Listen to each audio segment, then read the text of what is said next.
teachers, and fellow students.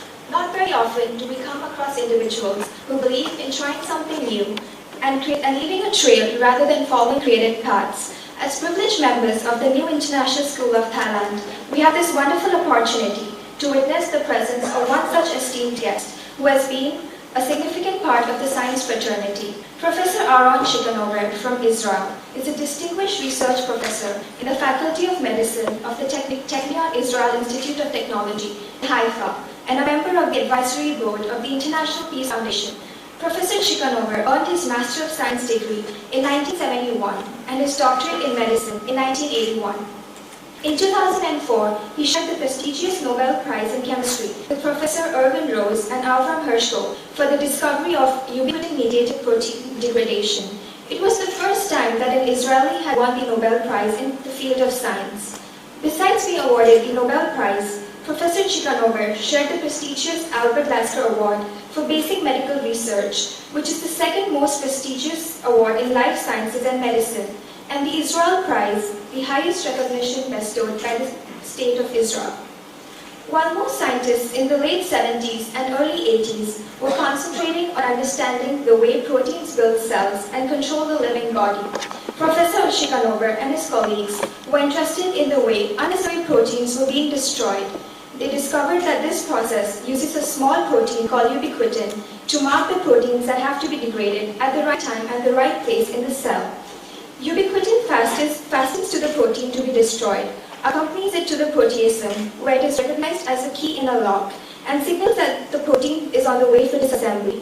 Thanks to their work today, it is now possible to understand how cells control a number of central processes, like DNA repair, quality control of newly produced proteins, and important parts of the immune defense. The work has led to the production of a potential life-saving drug for the treatment of multiple myeloma cancer of the bone marrow. It has also led to the development of drugs which could help fight cervical cancer and cystic fibrosis. We are extremely fortunate to have Professor Ciechanover among us to talk about science and technology as a noble language of peace, the journey to a new drug development in our time. With great honor, I now hand over the podium to Professor Ciechanover. Thank you.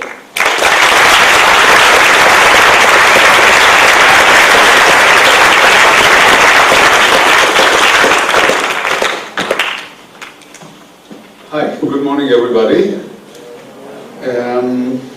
Well, the introduction already told what I did, so I can switch subjects. I thought that I shall divide my brief conversation with you, my brief introduction, and then I'll open it to discussion, into two parts. The first part, I'll tell you a little bit about myself, because I think that in many ways there are some things to learn about living in a small country, developing a career in a small country, making it to the international platform, and also about career choices, what's ahead of us, what to do once you are approaching a crossroad, where to turn left, right, back, continue forward. And then in the second part, I shall tell you a little bit on the challenges that are ahead of us in medicine, and then maybe on the dangers, I wouldn't say dangers, maybe on some highlight some bioethical problems that we are facing in the biomedical community, but mostly that all of us are facing, because we are people that are developing drugs, that are involved in research, in basic biomedical research, are doing it for the sake of people all over the world, and we are all facing some problems. So I thought that this will be also, I think, a nice base for a beginning of a discussion. So let me just tell you briefly about myself. So I was born in 1947 in the pre-state of Israel. Israel was at that time part of the British Empire, or whatever you want to call it. The Brits left, they were forced to leave actually, this was not their home. They were forced to leave in 1948 out of military activities that was developed by the, at that time, Jewish population. And Israel was established as an independent state in 1948. I was born just a few months before, to parents that immigrated from Poland before the Holocaust, so they served their lives. And I grew up almost all my life in Israel, except for some periods, mostly in the United States for training. and kindergarten, elementary school, high school, and then in Israel, as you know, we have to go and serve in the army to make a national service in the military, and this is not, Israel unfortunately still doesn't enjoy peace. It has not enjoyed peace for one day since its establishment, and the military service is meaningful. It's a tough military service, and the chances of being involved in war are quite high during the period that one is serving. And at the very beginning of my service, I was involved in the 73 war, and I served at that time in the Navy. I was a military physician at that time. So in Israel, because the military is such a professional and it's a national service, the military derives its professionals, like engineers and physicians and other professionals that it needs, from the universities in a very sophisticated way. It allows, you can serve in the army either immediately after graduating high school, you are now in a high school, so at the age of 18 you are going to the military for 3 years, and you can just you can undergo an officer's course, you can serve in the infantry, in the armored forces, and wherever you want, wherever the army needs you, or you can go first and study. And you can go and study according to the army needs. You are not in the military. If you want to study medicine, you can go and study medicine before the military service, and then you are coming and serving as a military physician in the army. So instead of serving 3 years as an infantry soldier, you are serving 3 years as a military physician. And the same for engineers and for Eastern studies experts. Israel also needs, obviously, Eastern studies experts, experts in the Arab world, intelligence, developers of all kinds of devices and so on. Then they all go on their own to the Israeli universities. Israel is a very well-developed university system, very strong research-based university systems. And by the way, just to give you some idea, Israel is a tiny, small country. We are only 7 million people. And the surface area, the area of Israel is also small. The historical Israel is only 20,000 square kilometers. So it's really a tiny, small country. The longest axis is only 400 kilometers, 260 miles. And the broadest point of the country is about 70 or 80 kilometers, 50 miles. So that's all. It's a rather long and narrow stretch of land on the very east side of the Mediterranean Sea.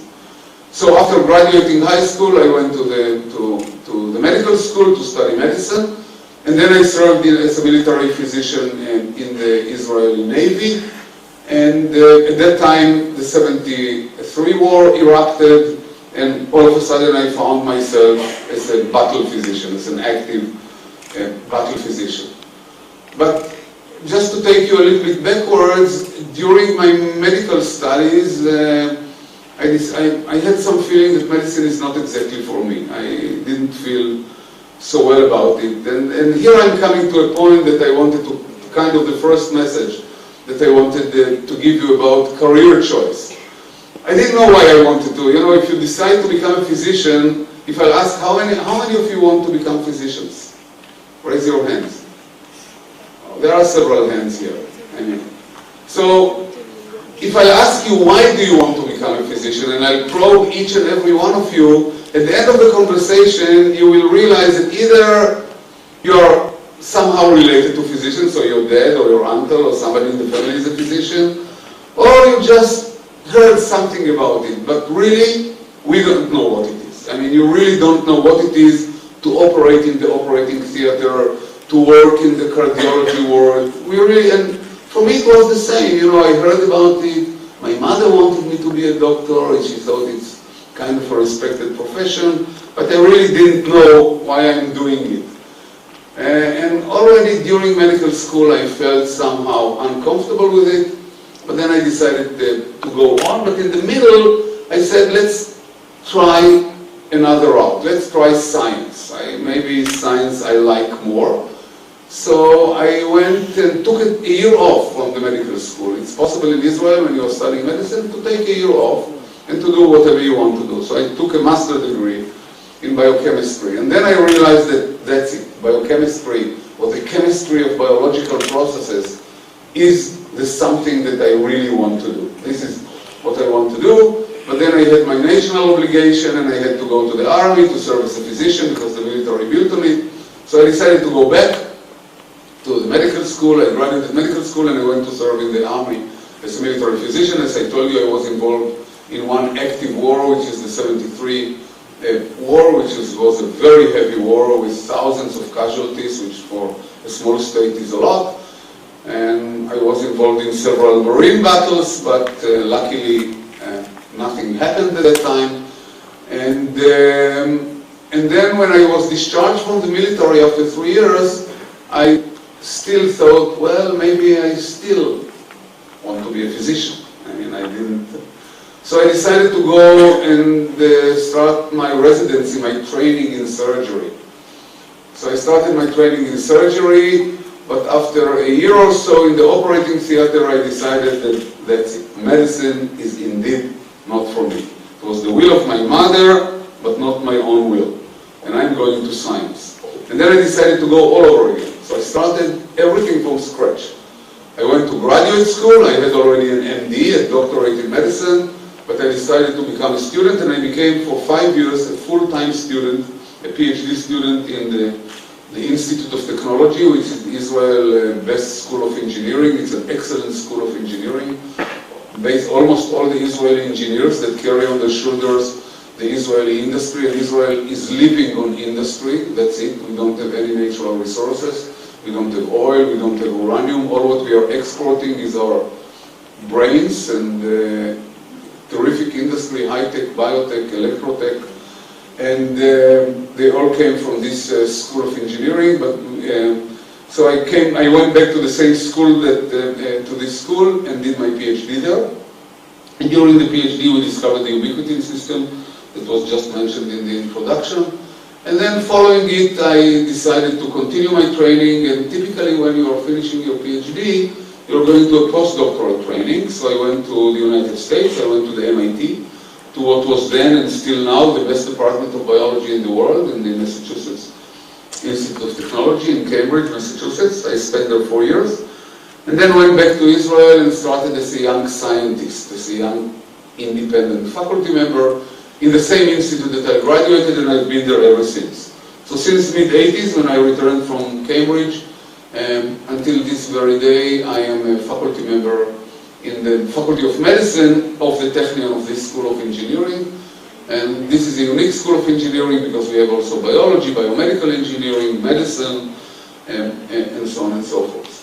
I told you all this story not because it's that you learn any details, but because I wanted you to realize that career is flexible, and we are living now rather long life. I mean, the average lifespan in Western countries, in Thailand as well, for men is approaching already 80, for women is a little bit above, and we have a long time to spend in our career, and we are typically finishing our training at the age of 25 or 27. I mean, you're going to high school at the age of 18. In Thailand, you don't go even to the military, so by the age of 18, all of you will attend college or university. By the age of 22, you will have a bachelor degree. By the age of 23 or 24, master degree. 28, 29, you're PhDs if you'll go all the track, and that's it. And then, or if you're going to medicine, by the age of 25, you will have the white coat and a stethoscope around your neck, and you will be doctors, and then what you are doing, and then for the next 50 years, you're going to do daily mostly the same thing that you did yesterday, and tomorrow the same thing that you did today. So it's boring, and you will see, you're going to get bored. If you're not going to change and diversify, you're going to get bored. So the idea, I think, that one can learn from this small story that I told you in the introduction is that if you don't like something, if you not feel sure about what you do, just don't do it. Just don't do it. Change route. I mean, if you feel that you are uncomfortable, you start law, you start accounting, you start biology, you start philosophy, history, and you feel that, don't feel obliged to do it. Don't feel, oh, I started already, I have to finish it. I have to be something that I'm not sure I want to be. I mean, this will carry you for 50 years to somewhere you're not happy with. It will, every morning you will wake up and instead of having a smile on your face, you will go to a working place. I mean, I never go to work. People ask me, do you go to work every morning? No, I say, no, I don't go to work.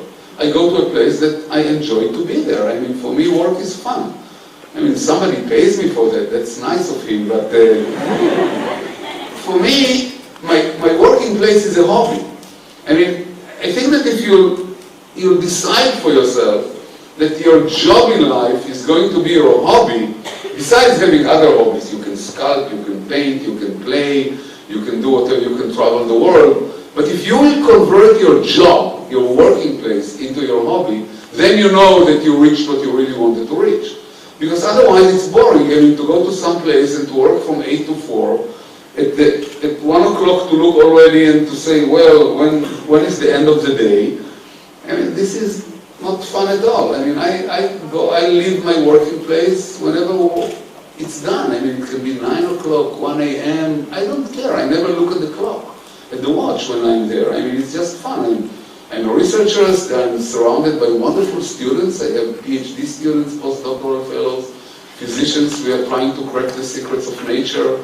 Every day is a new day. We never do on this day, on any certain day, what we did yesterday, because we are trying to make new discoveries, and new discoveries are coming all the time. Most of them are not important, but we try to sort out the important ones from the non-important ones. So it's really fun. I mean, I enjoy it. And then, you know, I travel all over the world, give talks at conferences. I've been from, I mean, I visited, I think, more than 100 countries all over the world, and I think that it's my 30th time in Thailand.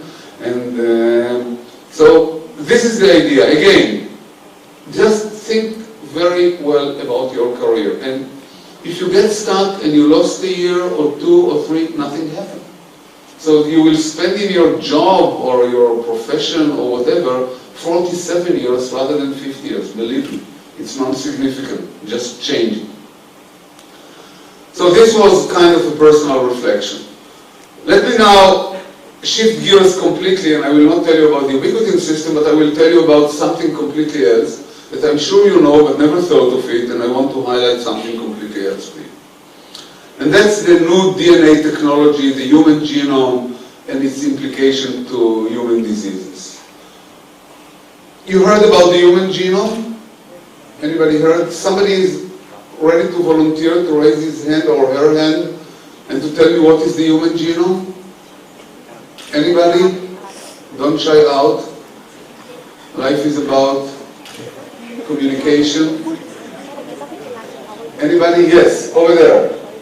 The orange shirt. Yes, wonderful. The sequence of the genes that make the body. This is true. So this is the human genome. And you know that the human genome was carried out only for one person? Only when we talk about the human genome was carried out only for one person, for Mr. X. So this is the human genome. My human genome is not known, your human genome is not known, your human genome is not known. Only one human genome is known. It took several $billion, several years, along with the development of very sophisticated computer infrastructure and technologies to understand it. The human genome is basically the library that makes us. It's the library of DNA, the sequence of all the bases in the DNA, that dictate our protein composition, that make us what we are. It's the genetic information that make us what we are, that make us not only different from the dog and the cat and the frog and the chicken, but also from one another, though we don't understand yet what makes us different from one another. We don't understand what makes the skin color different, the height, the body complexion, certainly not high functions of the brain, intelligence, creativity, imagination. We have no clue what's going on.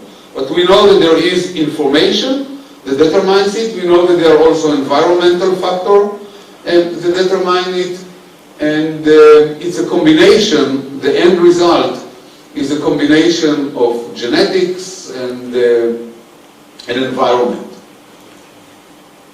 And why do I tell you all that? I'm telling you all that because I want to go to diseases, which is kind of my another hobby, understanding mechanisms of diseases. And if you think about a disease that is very common, even in Thailand, which is cancer. Let's think about cancer. Let's think about two men or two women that walk into the clinic of the doctor. Let's say that a woman took a bath and she felt that she has a lump in the breast. Or a man that has some problems in urinating, and he goes to the urologist, and the urologist finds that he has a tumor in the prostate. And I can bring you numerous other examples. Now the two women of the same background, can be black, white, the same age, from the same socio-economic background, are walking into the clinic with a lump in the breast, and the doctor sees them, and he says that they have cancer, and the cancer has to be removed, and they are both going to the operating theater, and the lump is being taken out, and they are undergoing maybe mild chemotherapy, some treatment or radiotherapy, and everything looks fine. Now the two women will ask the doctor, I'm sure that they will, or the family will, or, doctor, tell me, what are my chances of surviving the disease? And the doctor will tell them 70%, 80%, 90%, 10%, whatever. He will throw a number. And he will throw a number based on what? Based on statistics. What is statistics? Statistics is that this doctor, who is an expert in cancer, in breast cancer or in prostate cancer, have seen in the last 20 years 1,000 women like this. And he went to conferences in the United States and in Europe and in China and in Japan. And in the conferences he heard many experts that are dissecting the statistics of the disease. And he knows that out of 1,000 women with such a disease, 100 or 500 or 800 will make it through. They will survive.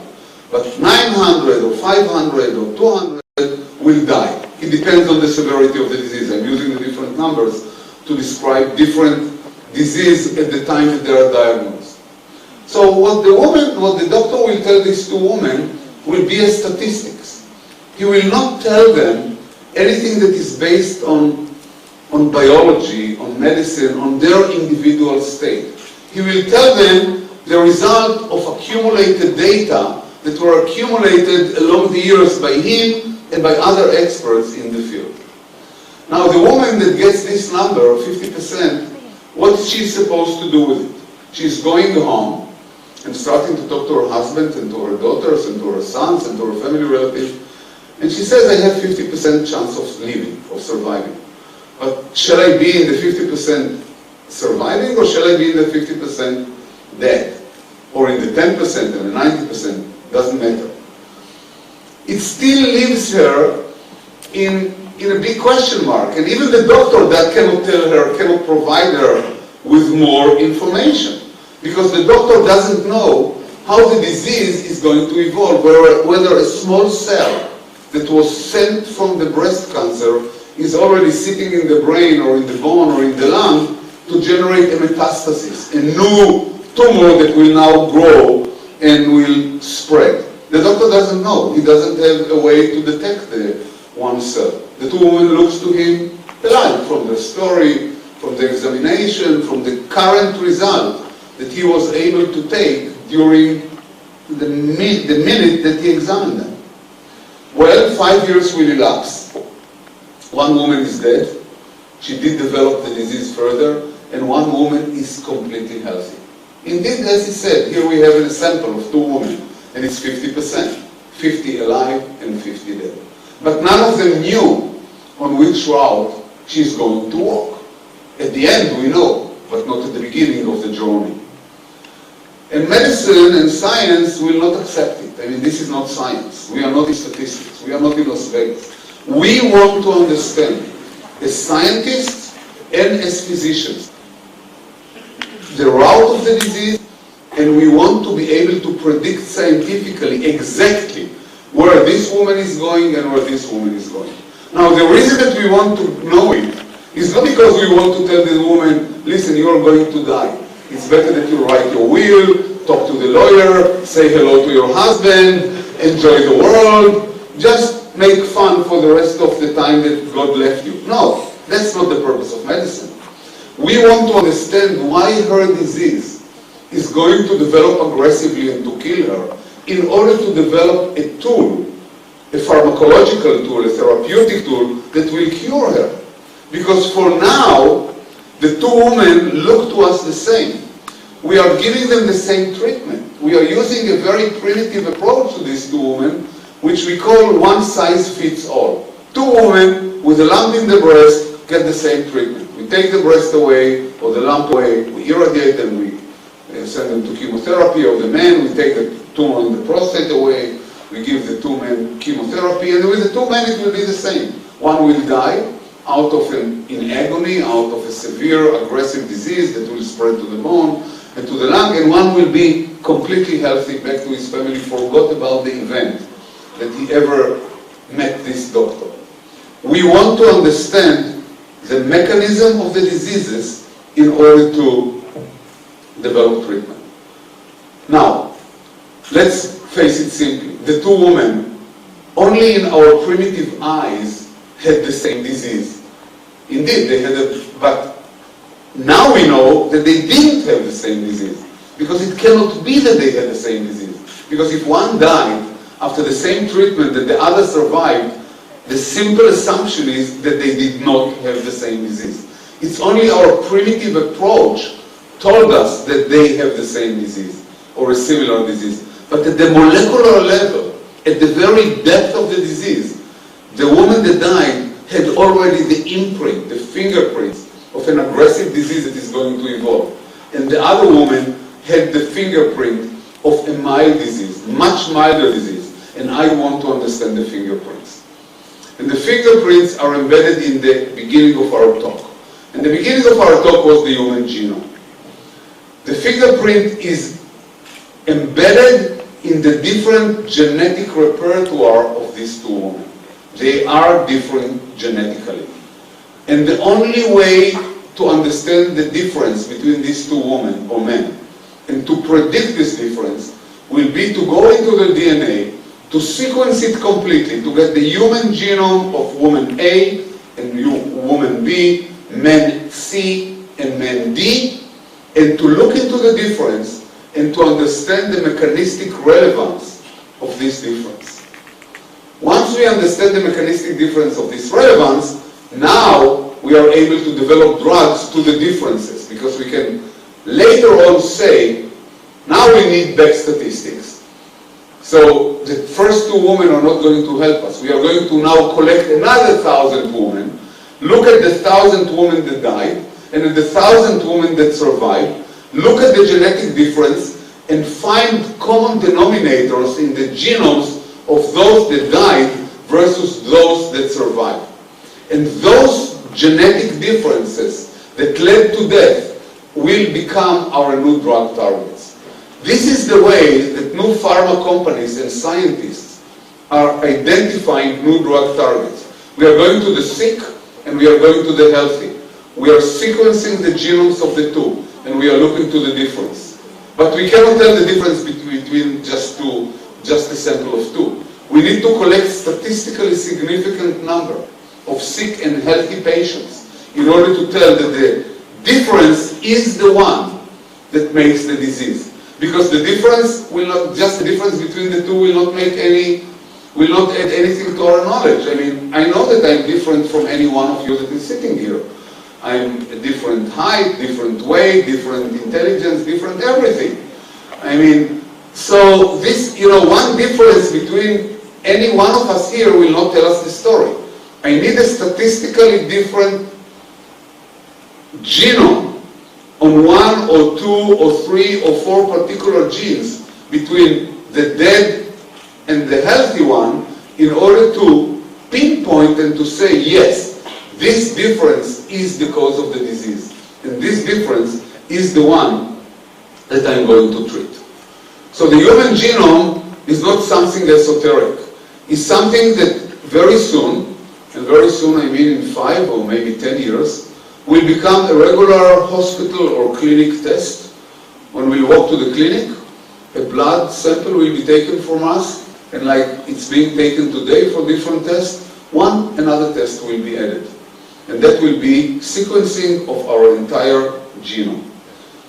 Now, this will require development of technology to reduce the price from several $1 billion to several $100, and this is already on the way, and to reduce the time from several years to several minutes, and this is already on the way too. So within a few years, 5 to 10 at the most, we shall be able to sequence every single human genome that has 3 billion letters. It's like reading a book that has 3 billion letters. It's several sets of the Encyclopedia Britannica. We shall be able to read it completely. A machine will read it in several minutes with a cost of several $100. We want to convert it into a routine examination, and this is the challenge that we are facing now, but this is the challenge is being met, and it's being realistically met. We are on the way. But this looks all fantastic. Well, you should go to the clinic, the DNA will be sequenced, the new targets for cancer and for Alzheimer's, for Parkinson and for psychiatric disorders and for everything will be there. Is the future that bright? Well, the future is certainly brighter than our current present with this disease, with these diseases. But nevertheless, I wanted, and that's in the conclusion of my brief introduction, I wanted to point out to you and to highlight to you one small point that you may not have thought of. And that, do we really want to have our genome deposited at the hands of the doctor? Do we really want all this information, which is just a piece, 3 billion letters that constitute our genetic repertoire? Do we want it deposited anywhere? Do we want it to be known at all? Now think about it. This piece of information is going to have everything that we have. Maybe not now, but in the future. Let's say that you are depositing now something. Let's say that I'm giving now my DNA and my DNA will be sequenced. For now, it's just a piece of information that in many ways is meaningless. But in a few years, this information will have much more into it. Because we shall identify the genes that will cause mental diseases. We shall identify the genes that will cause Alzheimer and Parkinson and heart diseases. And maybe the genes that will have effect on our IQ, the genes that determine our IQ and our imagination and creativity and passion and emotions and I don't know what. Now, if I give my DNA now, I gave it. The information on the disease is not there. But once it will be there, people will be able to go back to the library and see whether I own or possess one of these genes. It's like a book that is sitting on the shelf. The book is useless when it sits on the shelf. The book becomes useful only when I pull it out and read through it and understand what's written. And then I'm putting the book back and then I can go back to it. And each time I can go back and forth to the book. So the DNA that I will deposit tomorrow at the hands of the doctor does contain already, all the information on me, in all my diseases, all my future, everything will be there. Now, then you say, fine. Let's say that there will be, even now when we are going to the doctor, basically we are naked in front of the doctor. We tell him on this, and people tell the doctor the problems, and because we are going to the doctor when we have a trouble, and troubles are not something that we discuss in the open. So we always have confidence that the doctor, and that's basically part of the oath of the physicians, not to disclose information on patients. When you will become doctors, in the last day, before you will get your diploma, in the big ceremony, in the inauguration, in the commencement, you will all swear that the patient information will forever remain secret. So we say, okay, so let's have this piece of DNA remain secret also, and the doctor will keep it. Now, there are many other implications to this information that the doctor, though he wants to keep it secret, may not be able to keep it secret. Let's say that the government will come one day, and the government will decide that they want to have in the service, in the governmental service, only people that have IQ higher than 120. Or the government wants to have employees that will survive 70 years and above, because the government doesn't want to pay insurance for people that at the age of 40 gets heart attack. I mean, or something like that. So the government wants to know how the population looks like. And the government will have a law that will say that all the DNA of all the population should be submitted now to the government, whether it was submitted to the doctors before or not. I mean, this is already interference with our very personal life. Now the information is in the hands of the government. I say, okay, this is also not a problem. Let's say that there will be a law that will forbid the government entry into this information. I mean, the government will never have an entry into this information. It always will remain in the vault, in the safe, deep in the ground of the doctor. It will never leave the doctor's office. Let's say, theoretically. Is there a case that you will want to know yourself what's going on? That you will go to the doctor, let's say in 20 years, when there will be more information about this, and you'll say to the doctor, doctor, I really want to know what will be my fate. I want to know whether I'm going to succumb to Alzheimer, to heart attack, to craziness, to I don't know what. You will say, no, I don't want to know. I don't want to know. Don't tell me about it. There are many people that don't want to know. Well, I want to bring you one example or two of cases in which you will be forced to know what you really don't want to know, but you will have no choice. So I want to push the case further from initial confidentiality with the doctor to the government, to the insurance company that may want to know whether you're going to drive while drunken, whether you have drinking habits. I mean, everything may be there in this DNA. But let's even forget about the insurance company and the government and the military. Let's just talk about ourselves as human beings. And I will bring you one example that you will see that the choice is really difficult. Let's go back to breast cancer. It's just one example, doesn't.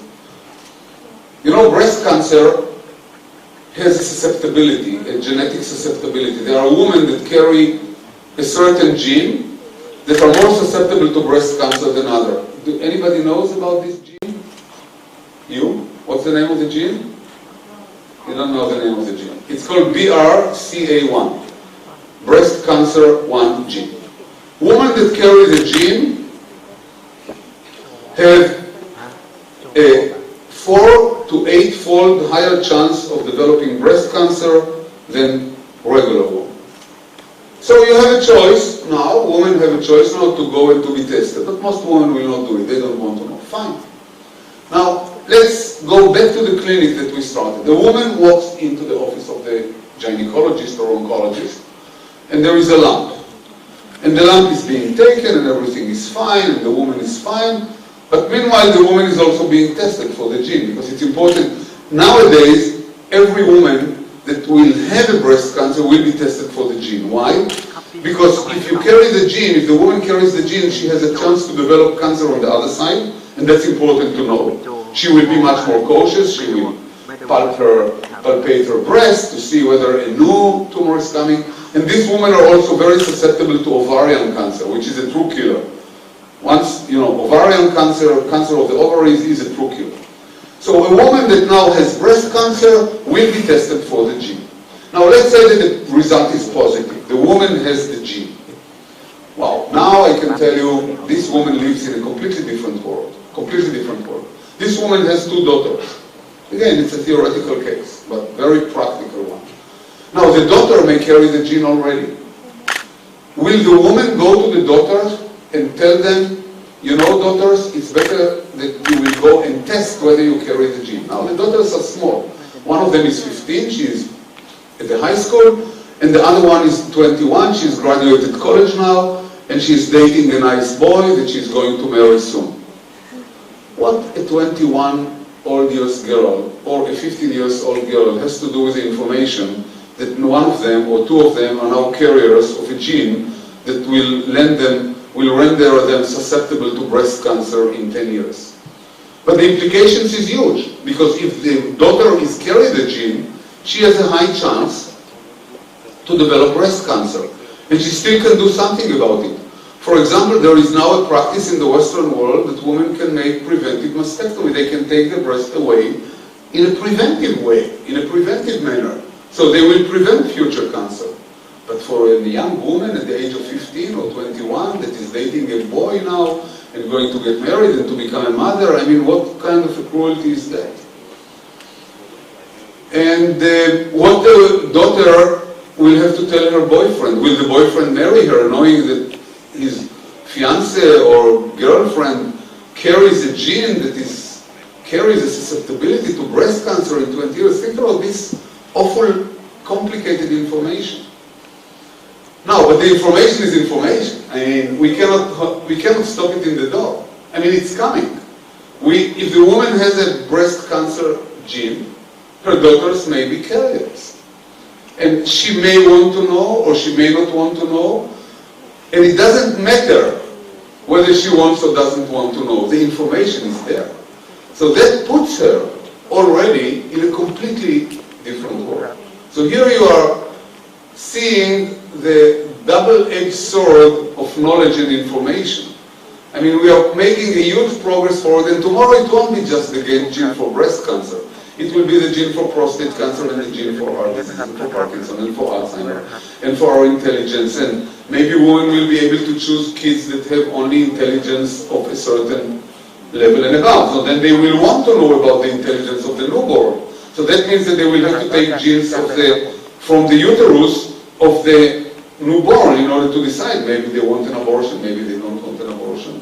I mean, it's not imagination. I'm not talking about imagination. I'm talking on something that is behind our door. You're going to see in its full-blown development, because we are talking about the next 10, 15 years. And this is the bomb that is ticking along with a wonderful world that is waiting for us in biomedicine. And I think that as a society, this will not remain in the laboratories of the scientists. This is something that has to be dealt at a societal level by all of us, by philosophers, lawmakers, clergymen, other thinkers coming from different fields. And we truly need to think about, I wouldn't say the dangers, but the problems that will come together with the information. It's already now that we are depositing a lot of information by computers. I mean, my country knows a lot about me. When I leave the country, the computers, I leave my fingerprint in the Tel Aviv International Airport. They know exactly the hour, the minute when I leave, the hour, the minute when I come back. There is already a lot of information that your country knows about you now than it knew 20 years ago, mostly because of computers. But now it's going to penetrate deeper. It's going to penetrate into our bodies. Beforehand, it was information that we gave by exposing ourselves, by issuing a passport, an identity card, by traveling around. I mean, if you have a car, you have a license plate, you cross in red, the next day you will get the report to your home, because everybody in a very civilized country, people know to which the car belongs, to whom the car belongs, and they know the address, because you have to register the car annually. So think about it. There is a lot of information about us that the authorities know already, but so far they didn't penetrate our own body. So this was the border. From now on, this is going to change as well, and we have to really think about it, about the implications of this intrusion. So I think that I'll end up here and open it to questions if there are any. So thank you very much for your attention.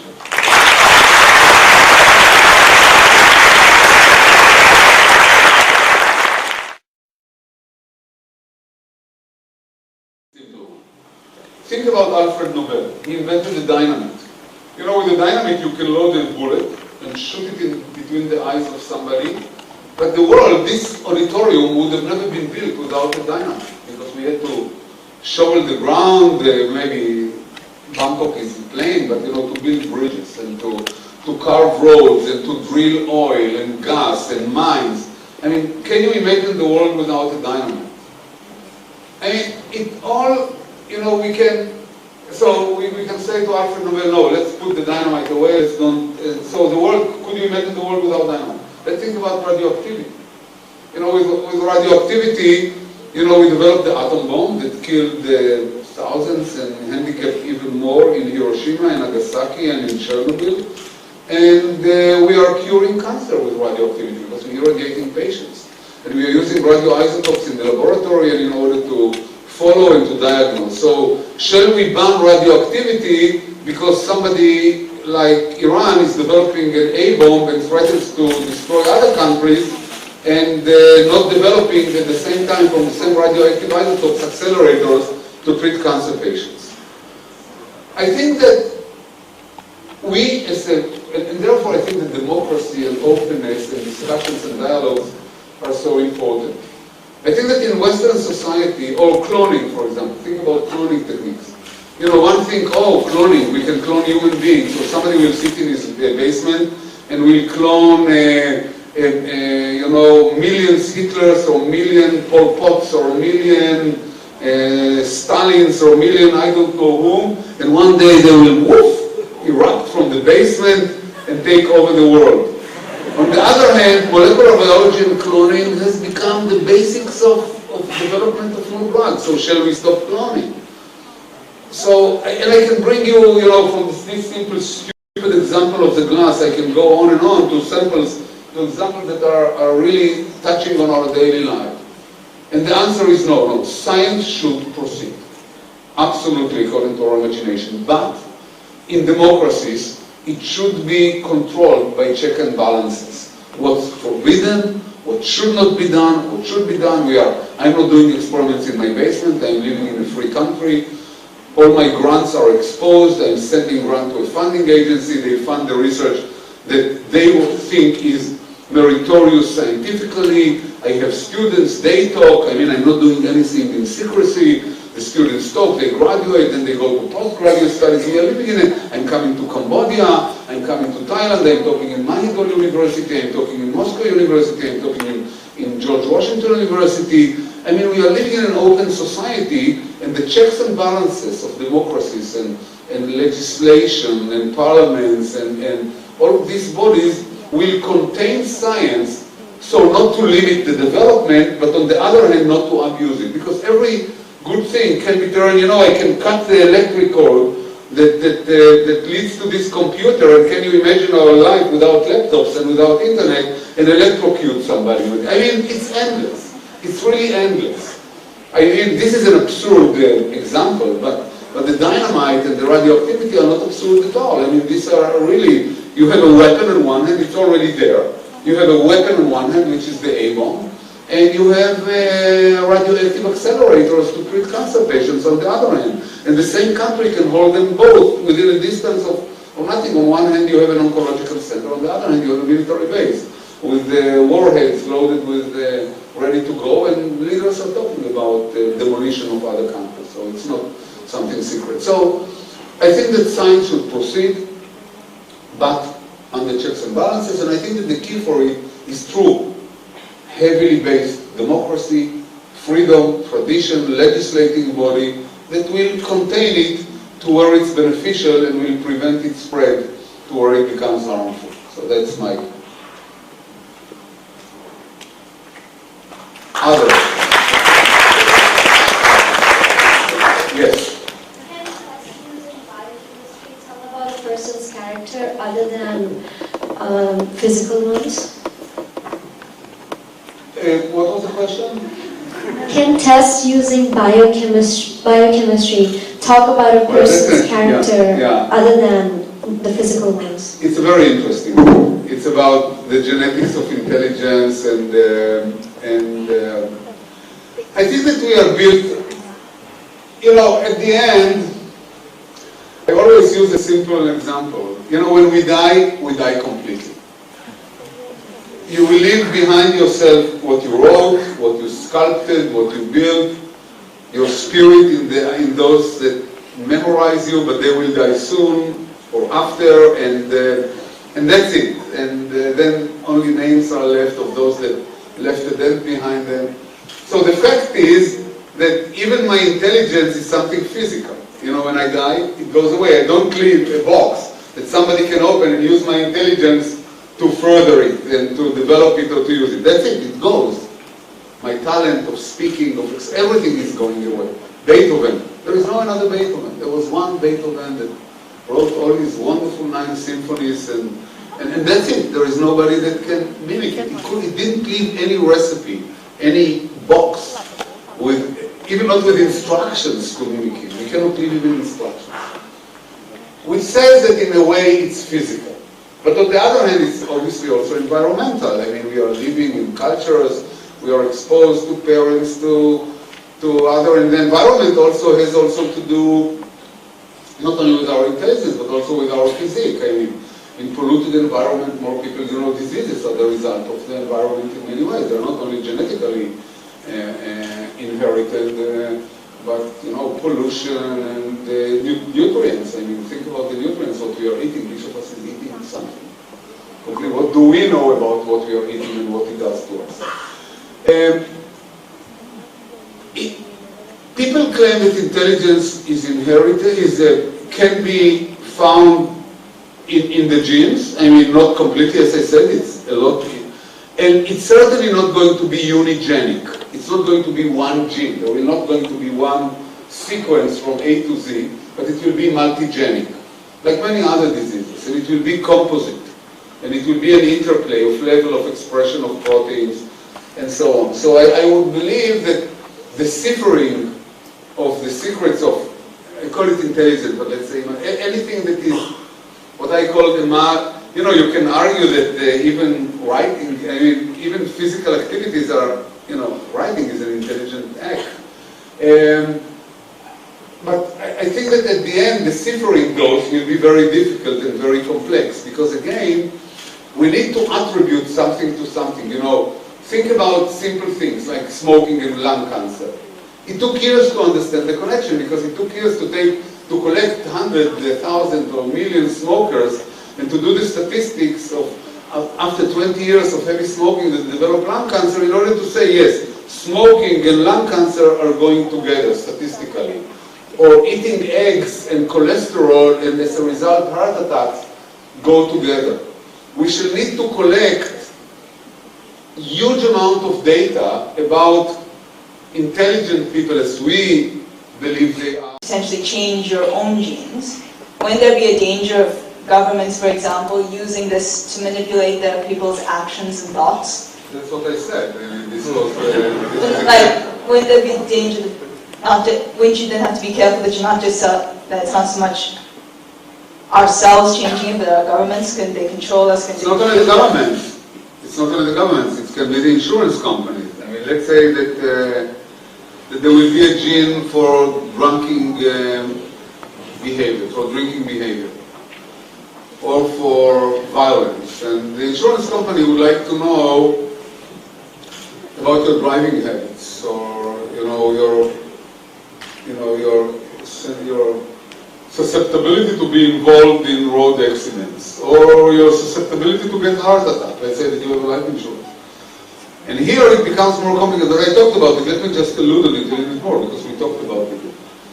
So let's say for now, when you're going to make a life insurance or a road accident insurance policy, the insurance company would like to know very little details. So they want to know your age, because the older you are, the more susceptible to diseases you are. They will ask you whether your mother or your dad had a heart attack, because then you have more chances to get a heart attack, and a few more simple questions. And they will tell you, okay, your policy will be $1,000 a year. Okay, whatever. And or they will check your driving record. If you're not a young driver, and say you've never been involved in a road accident, it will be another $1,000. So you can buy driving policy and life insurance policy for $2,000. But then people will say, what is insurance? Let's forget about the government. Insurance is a business that runs by statistics also. Because what the insurance company knows that they have 1,000 insurers. Every year they have to pay $1 million of insurance, doesn't matter how distributed, for those that are in road accidents, killed, dead, died of diseases. So they have to make sure that every year they will make $1.3 million. So they will have $300,000 left in their pocket. Whatever, however they decide about their earnings. So it's a division of risks. We have 1,000 insurers. Some of them will never be involved in a road accident. Some of them will be involved in road accidents twice a day. Some of them will never drink. Some of them will float in an ocean of alcohol.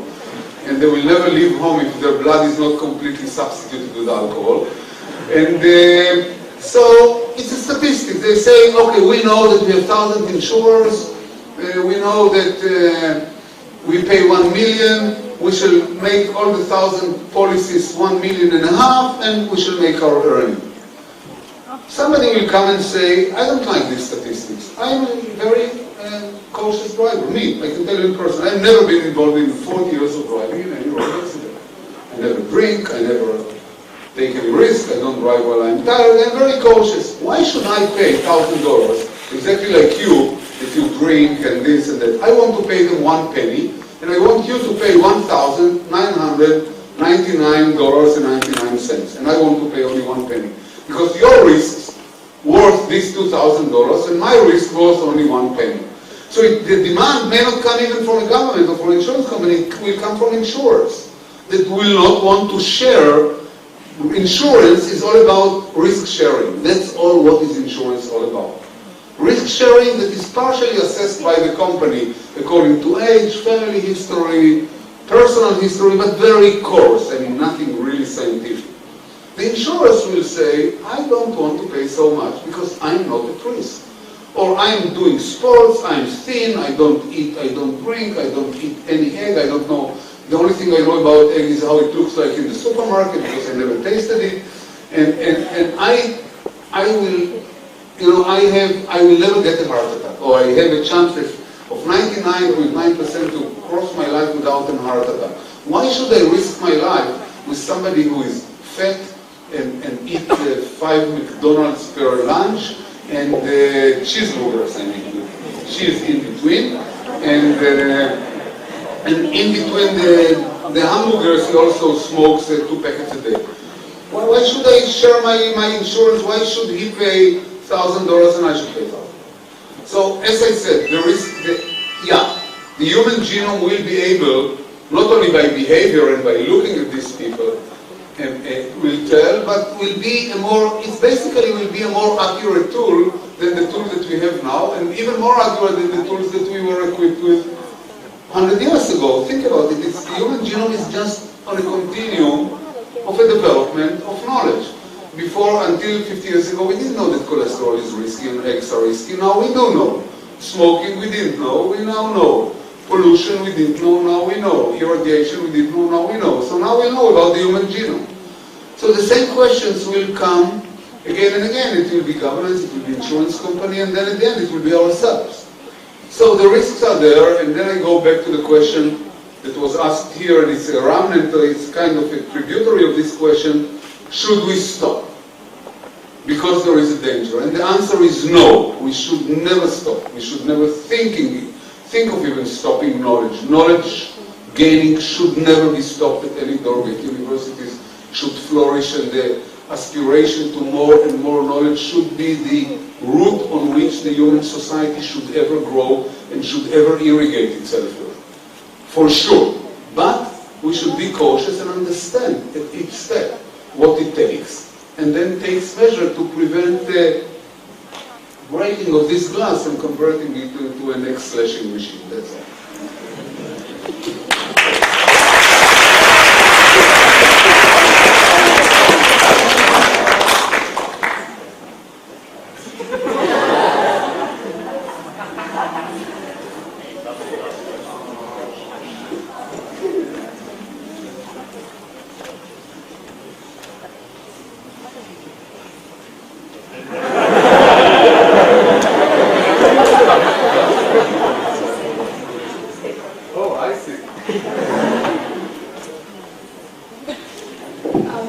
Before I begin my speech, I feel we should give another round of applause for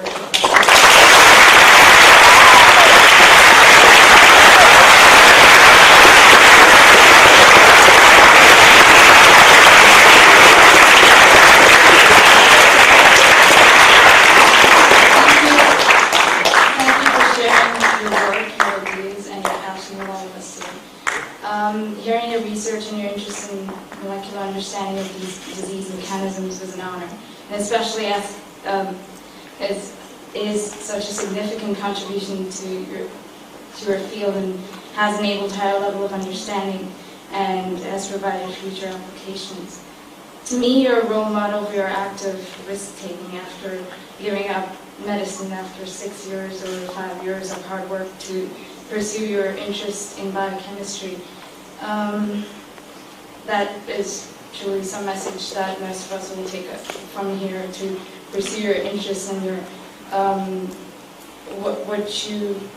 your aspirations and actually work for it. Thank you for inspiring us today and giving us your valuable time. Thank you.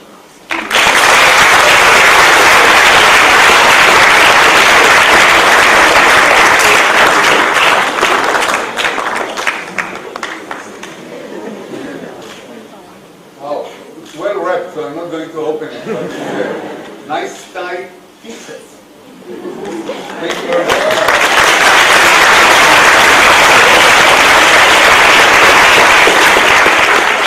We are running.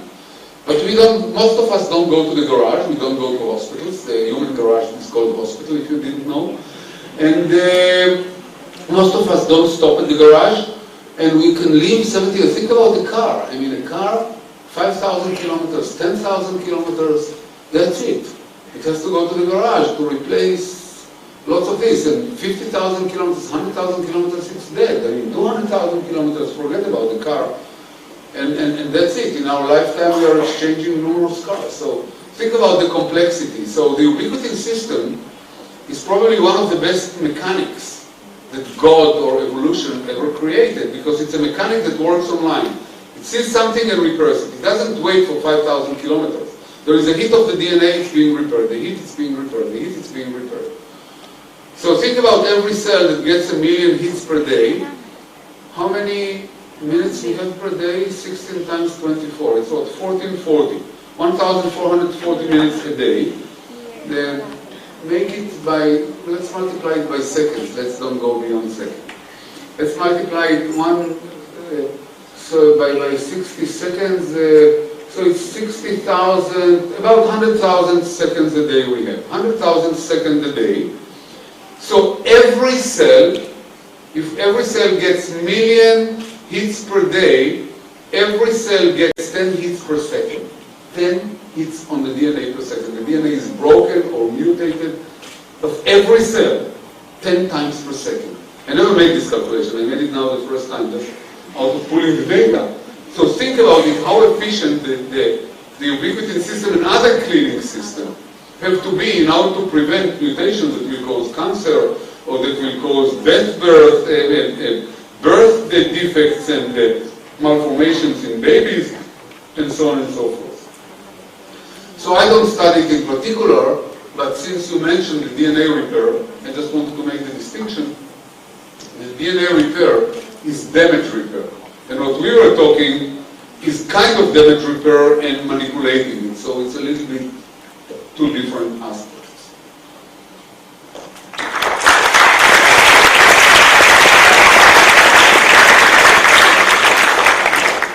To ask a slightly pessimistic question, with the human race continuing to evolve naturally, but we also have problems like the ozone layer being depleted, disappearing, we have increased UV radiation, do you think it will ever be necessary to use the human genome and the advances in technology that are being made to manipulate the human genome to save the human race, to take control of our evolution? Wow, this is a really difficult one.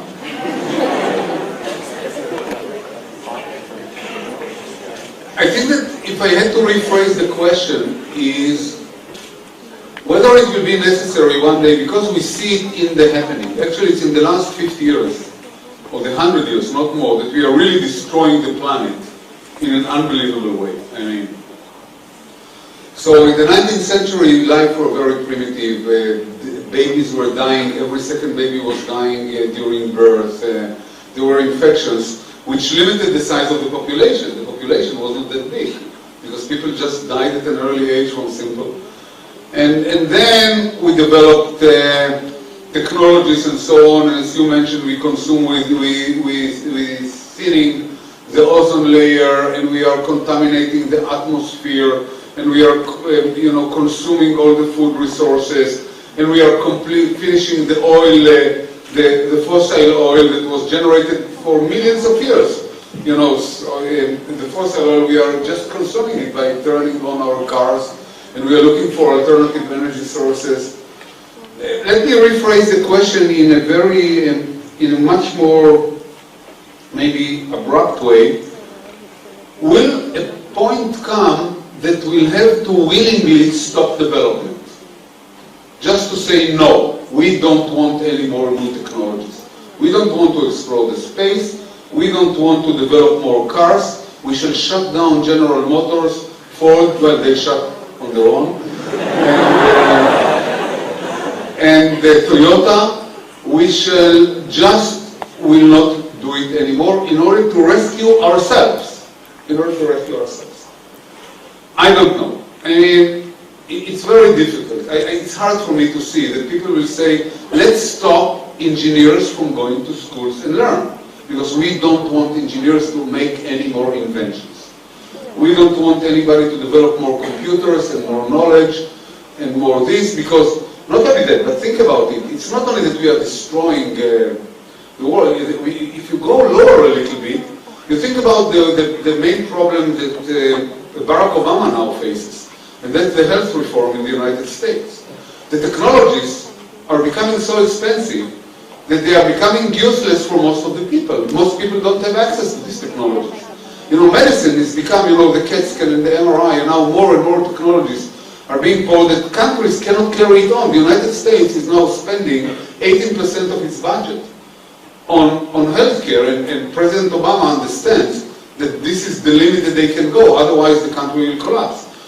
Normally, a country, an OECD country, I would say, in the EU, the expenditure is 8%, but 8% is not sufficient. Because in Israel, for example, we are limiting the access to technologies by limiting the number of machines. So willingly and knowingly, the government of Israel will limit the number of MRI machines. So people will have to queue. So some of those that are in queue say, hell with it, I don't want to stand in line. Let the cancer develop, I don't know, I just forget about it. I don't want to be in the queue for it. But willingly, the government, in order to limit the expenses, because the more people will go to MRI, and the more people will go to scanning, and the more people will go to screening, the more will be loaded on the insurance company. And nobody has even the capacity to monitor the mass screening versus the prevention. Because on the other hand, the mass screening has also a preventive effect. So it's better to prevent a cancer in the breast than to treat a cancer in the breast. Obviously, because the woman that has the cancer will be a huge burden. But the problem is whether it's better to treat one woman than to prevent it from another 10. What will be more cost effective? You know, governments are cruel. Governments are not charity organizations. They are businesses that run people in the way, or these are people that run people. So the question will be, shall we limit development of MRIs or new technologies? And if we have the technology, shall we limit the entry of the technology into the country? Because it's going to burden the economy to such an extent that we won't be able to carry it, or only the rich people will have access to it and the rest will forget about it. It's a very interesting question, I must admit. And I think that society, even very advanced society, is not still in a point even to develop tools to start discussing it. Because you need to have tools on the table to even start discussing it. You know, what are the limits of science and technology that will bring the world to a tilting point that if we progress beyond it, we are going to destroy ourselves, we are going to an irreversible destruction route. So we are trying to do all kinds of things. We are trying to be greener. We are trying to develop to be fuel savers. We are trying to be energy savers. We are trying to do all kinds of things more in a local way. But I think that this movement gains momentum, and all that in an aim to balance the damage versus the efficiency and versus the benefits. We are not there yet. And obviously your question draws it to the extreme. Shall we close universities that there will be no more engineers to develop more technologies? Shall we limit the number of modern technologies and so on and so forth? I think that this question may float in a more abrupt way once the damage to the environment will be so that we shall start either to starve or to fall sick to new diseases that will come or whatever. We are not there yet, but I think that this type of a question should certainly be in the horizon. It's a very interesting one.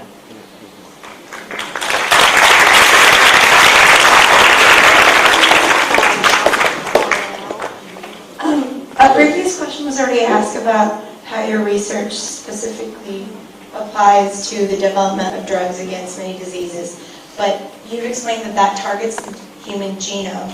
Could the process of the ubiquitin-mediated protein Ubiquitination, degradation be modified and applied in humans to essentially reverse the growth of a tumor, per se? Because it would be an overgrowth of cells, and could the process, the degradation process, be modified to basically reverse it and kill the cells instead? Yeah, the question is again related to my own work. I have my own view of science, and my own view of science that it shouldn't be directed. So I'm not researching diseases. I'm researching what I'm curious. And these are very basic cellular processes, regulation of transcription and apoptosis. The matter of the fact is that our science was taken by others and was applied. And cancer, it was applied heavily to cancer, and you mentioned, I think, in your introduction, a drug that is already in the market, a very successful drug. It sells for more than $1.5 billion a year, made by Johnson & Johnson. And Millennium, we have nothing to do with the drug. We didn't develop it, and intentionally so, because we wanted to just study nature, and I didn't want to subvert my studies into any money coming from pharma companies and so on. I wanted to follow my imagination, and I still hold to it. So I don't do any applied research in my lab. We are doing only, it's not theoretical, people are doing experiments, but we are unraveling very basic biological processes that have relevance to cancer, but in remote. It's not, when people are asking what I do, I said I'm studying cancer, but it's a joke. I really don't study cancer. We are using cancer model in order to study basic biological processes, because I'm curious about biology. I'm curious about what I see around me and how things are regulated. Regulation is the key word. I mean, for me, how everything is regulated. Think about yourself. Think about your fingers. Think about your height, your size, your weight, your proportion. Why is it that we are not double the width or double the height? Why is it that we reached an optimal? I mean, how the size? I mean, it's all about regulation. Why our heart pumps 60 times a minute and not 120? Why is it that it's only 50 millimeters? How saturation of oxygen? Everything around you in biology is regulated. You never think about it, but it's all regulated. Why is it that we don't have, that the fingers are not that long? Why they are optimally so to perform all the tasks? Why they don't grow? What limits it? What limits this finger to 10 centimeters? So I'm very curious about regulation. Regulation is the thing that in life that drives me, and always I will look for something that is regulated, and the ubiquitin system is tightly regulated, but it's tightly linked to pathogenesis, to generation of many cancers, not only one, breast, prostate, and there is a drug against one type of leukemia that is called multiple myeloma that was mentioned. There are many new drugs that are being developed. I'm consulting companies. Yes, I'm on scientific advisory board of companies, but I'm not doing it myself. And the reason is not only curiosity, but it's also educational. You want to educate the new generation. So when the students are coming to the lab, once you are doing drug development, you're already in a secretive environment, because the company is afraid that secrets will leak out, and they don't want the enemies, the competitor, to know, and it disseminates not a good atmosphere of communication and discussions in the laboratory.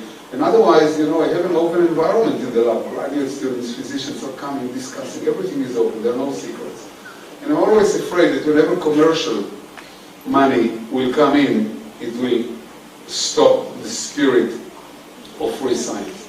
So for myself, I'm not doing anything that has to do with any diseases, because this will bring in what I call applied directed money into the laboratory, which I decided in principle not to have even a penny of. And I'm just that. But yes, the system is heavily applied, pharma companies are in, and so on and so forth.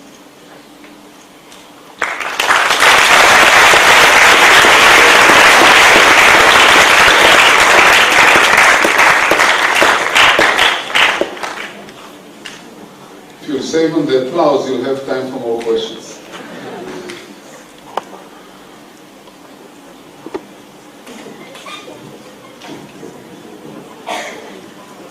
You mentioned earlier that using the human genome, you could, once you've isolated the genes, you Are and non-intelligent as we believe they are, and profile them in order to understand. Now here we are in a minefield. Here we are in a minefield, and I don't have a solution here. And the question is whether the importance of knowing these genes is more important than the privacy. Here we are going back to the DNA genome and classifying people now as more intelligent than genetically, telling them, guys, that's it. It's in your genes. Don't forget of even doing something in your lives. Forget about doing something in your lives. I mean, so here, this is already a minefield. I mean, whenever it comes to intelligence, to attributes, to nations, to layers in population, you know, the blacks in America versus the whites that they claimed all the years of discrimination, and so on, colored in other countries, we are already in a very touchy field, whether at all we want to go to this examination. Let's say that I do want to do it. Okay, let's say that the human genome will be there tomorrow. And I'll take awfully intelligent people. And on the other hand, I take people that are not sick but are marginal. And I'll sequence them and I'll come out with the data.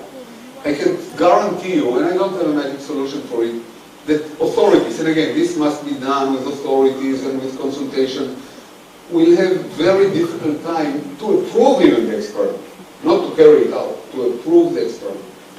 Because such experiment will have unbelievable social implications. Because again, think about it. Okay, let's say that we'll do the experiment, and now we'll have genes A to K, let's say 20 genes that needs to be at a certain sequence in order that people will have IQ of 120 above. But if they don't have this, or they have other mutations, these people will be 80 IQ and below. I mean, marginal as far as we accept. Tomorrow, this information will be open, and women, as we said, will want to have intelligent babies. So they will have a pregnancy, and then they will take an example of their amniotic fluid, and they will see that the kid is 99, and they say, no, I don't want a kid of 99. Let's eliminate it. And then another woman will say, no, I don't want a kid of 110. This is not too smart for me. I want 135 and above. I mean, the sky's the limit. I mean, what will be the limit? I mean, who will tell what intelligent is intelligent and what intelligent is? It will be in the eyes of the beholder. So even if the experiment will be approved, it will be extremely difficult. So actually your question took me back to the second part of my talk, and that's the bioethical. But yes, intelligence is clearly imprinted partially, but there are many evidences for that. But also it has a very heavy environmental factor in it as well. So it's a very good question. It's you enter directly the mind.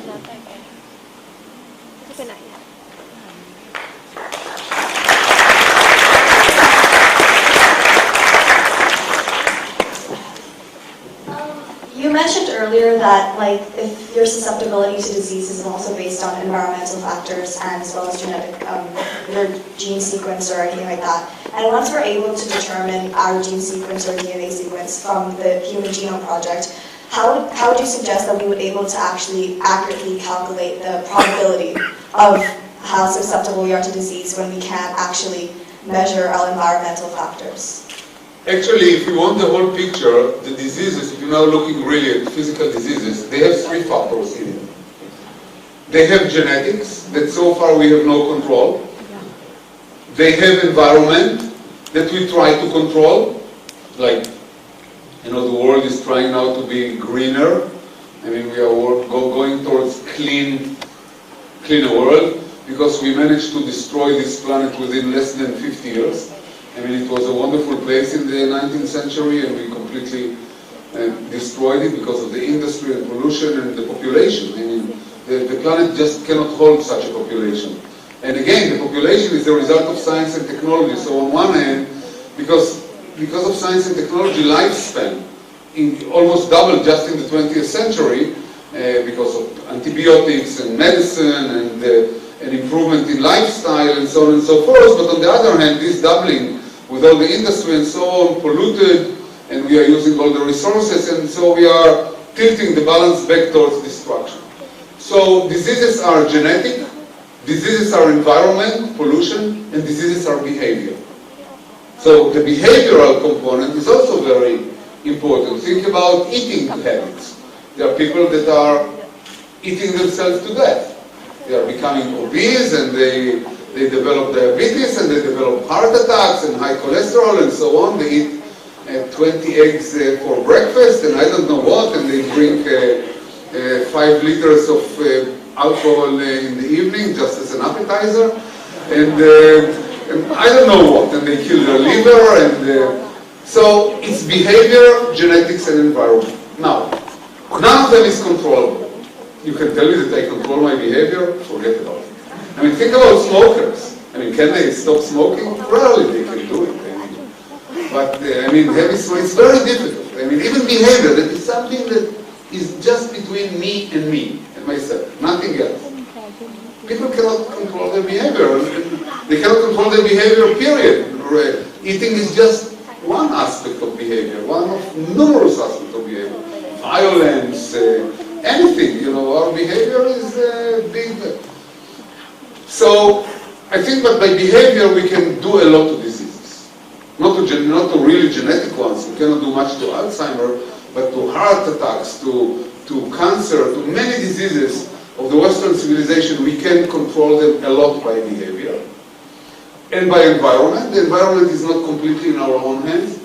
And you see, it's also gradual. If you think about these parameters, genetics, environment, and behavior, they're also going from the easy to the most difficult as far as control is concerned. Behavior is the easiest to control, though you realize how difficult it is.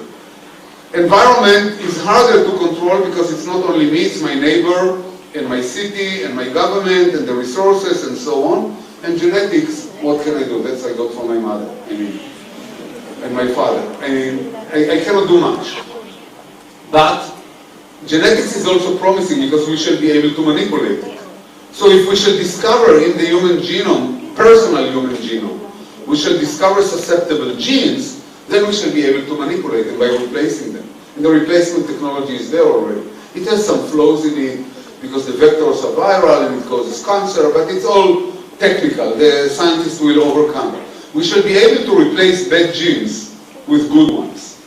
And this will come. But again, I'm saying it as one superficial sentence. The minefield there is the minefield that I mentioned already, that your question related to, and my talk related to. It won't be easy because, again, people will like to exchange genes for blue eyes and for intelligence and for this and for that, and it will become like a drug, like a pharmacy. You will walk into the pharmacy and you will choose on the shelf a set of genes, and, well, that's obviously the 22nd century dream, but in principle, yeah, it's true. We shall be able to manipulate it, but it won't be that easy ethically, and we'll have to change to think of all the implications. Don't forget that part of the beauty of the world nowadays that unfortunately is being erased is our diversity as people. Not only within a nation, but mostly among nations. What's so nice about traveling the world? Once you cross the border, you hear different language, you see different eyes, different colors, different architecture, different traditions, different histories, the diversity. If everybody would like, if we make we shall imprint people, and you know, the Western civilization is going towards it. Think about America. In many ways, as much as I admire America, it's the country of McDonald's. It's a very boring place in many ways because it's flat. It's flat in many ways because people want to be the same. It's so well developed that everybody wants their son or daughter to be a Harvard graduate, and everybody wants their son to be a successful high-tech or biotech something, and the country, the communication is flat because read the wonderful book of Thomas Friedman, one of the most important journalists of our days. This is a good one to bring to Bridges. Tom Friedman. The world is flat. How we are flatten our world, and I think that with attempting to be achieving people, we are at the same time erasing historical, cultural, religious borders, and we are flatten ourselves in many ways. So we have to think about it globally, but that's again an extension of this genetic manipulation and the desire to be blonde, blue-eyed, 130 IQ, liberal, you know, the ideal of the Western world. I'm not sure about it.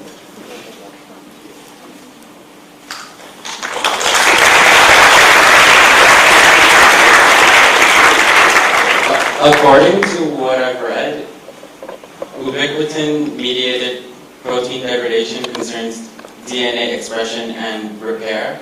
My question is whether you have made any discoveries or whether there are any applications of ubiquitin-mediated processes and the correction or repair of the genetic predispositions of diseases.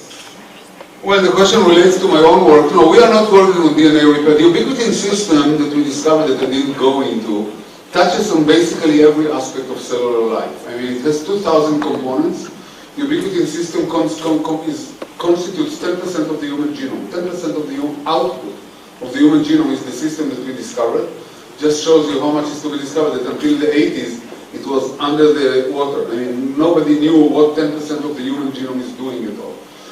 And among other functions, it's also involved in DNA repair. But in DNA repair, it's not a manipulation of the human genome, as I was referring to during my talk, and as many of the questions were related to. But DNA, because it's such a sensitive material, is a subject of, it's susceptible to all-time hits by outside environment. And by outside environment, I mean mostly radiation and chemicals and so on. And it's amazing, our DNA, anybody knows how many cells we have in the body? What is the number of cells that we have in the body? How many cells? Guess. 10 to something. How many? You don't know. 10 to? 15. Yeah, you're close. You're very close. It's hard to say whether it's 10 to 15, but it's 10 to 13. So you are by 2 orders higher. 10 to 13. The DNA gets every day, again, it's only approximation. About cells, the number is more or less accurate. The DNA gets every day 10 to the 18 hits on its structure. That means that every cell gets daily 10 to the 5 hits per day. 10 to the 5, 100,000 hits on every cell DNA. Now, think that some of the cells don't have DNA at all, like red blood cells. So on the average, the other cells take the burden. So cells get 1 million hits per day, each cell. Each of them is potentially cancerous. Each of them is potentially mutational. Think about germ cells, about ovaries and sperm cells. And all that is being repaired, or most of it is being repaired, by a mechanism in which the ubiquitin system takes part. But so the ubiquitin system is in part responsible not for manipulating the gene, but I would say, in keeping our cells tiny. So it's a system that cleans up either the proteins that are malfunctioning or repairs the DNA that got these numerous hits per day. So it's basically it's a nice quality control, garbaging, cleaning system that takes care that along, think about the human body. It's not only the human body, the ubiquitin system is ubiquitous. That's the name implies. It's also in plants and in yeast and in fish and in all the known organisms. But think about the human body as a paradigm, about its complexity. We are living 70 or 80 years, most of us, I believe, in Western countries. And these 70 or 80 years are successive. So it's day and night, Saturdays, weekends, holidays, The heart beats 60 times a minute, every minute, doesn't matter which day of the week. And pumps, and there is not another machine in the world that is man-made, and all the machines are man-made, that even approaching from a distance the complexity and the efficiency of the human body. Think about a car. What is a car? I think computer is the most primitive one. Computer lives 1 year and then dies out, 2 years, and then it's already out-fashioned. But a car, I mean, a car cannot drive even 5,000 kilometers without, I'm not talking about stopping at the gas station. We also stop at the gas station. We stop for breakfast, we stop for lunch. Think about it. These are stops at gas stations. But we are doing it online.